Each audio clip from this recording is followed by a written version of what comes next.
Kwa mujibu wa taarifa mbalimbali kutoka kwenye vyanzo vya soka pamoja na habari, kwa ujumla kumekuwa na jambo kubwa ambalo limemkuta mchezaji Pacome Pedro Zouzoua, majeraha ambayo mpaka hivi sasa yamekuwa na ukakasi ndani yake. Watu wengi wamekuwa wakizungumza na kuchambua majeraha haya ya mchezaji wa Yanga Pacome Pedro Zouzoua. Wengi walidhani kwamba Pacome moja kwa moja atavunjika mguu wote kutokana na ajali hili aliweza kuipata, lakini baadhi ya mashabiki walionekana pia kutoa comments zao kulingana na wajuzi wa mambo mtandaoni.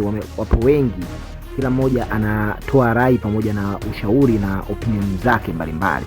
Sasa kuna taarifa kubwa sana kutoka kwa klabu ya Dar es Salaam Young Africans ikizungumzia maendeleo pamoja na jeraha, lakini pia na mustakabali wa taifa zima kuhusiana na mazungumzo pamoja na mijadala ya Pacome Pedro Zouzoua. Kabla sija kusogezea mazito haya na taarifa hizi, mimi nikukumbushe tu wewe ambaye bado hujajiunga na familia yetu hii kubwa, ili usiachwe na kupitwa na taarifa pamoja na matukio yote ya kimchezo hapa mezani kwetu, hakikisha umesubscribe kwa kugusa maandishi mekundu hapo chini ya video hii, lakini pia usisahau kuweza kubofya alama mbili za kengele. Kufanya hivyo moja kwa moja utakuwa umejiunga nasi na hautapitwa na kuachwa na habari moto moto.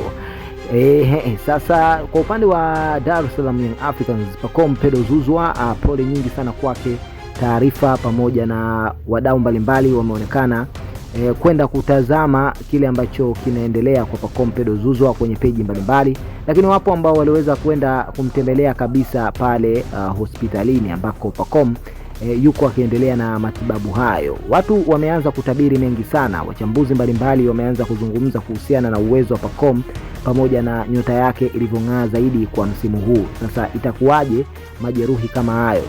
Maswali watu wanaojiuliza, Pacome atarudi katika kiwango kile alichokuwa nacho awali ama atazorota? Sababu imezoeleka mara zote wachezaji wengi huwa wanapoteza ile confidence pamoja na talanta zao pale ambapo wanapokuwa nje ya uwanja kwa muda mrefu kwa sababu haswa za majeraha. Kitu hiki kimewatokea baadhi ya wachezaji wengi sana, lakini pia hasa kwa wachezaji wa Yanga, baadhi yao tumeweza kushuhudia wakikutwa na kasumba hizi. Kwa upande wa Pacome Pedro hatujafahamu kwamba itakuwaje, wacha dua ziwe nyingi sana kwake, halafu tuone, sababu Yanga inamtegemea Pacome na mashabiki wengi wameumizwa kwa jeraha la Pacome Pedro Zouzoua. Hayo ni machache kwa siku ya leo kwenye habari za michezo. Usisahau kujiunga nasi hapa kila siku.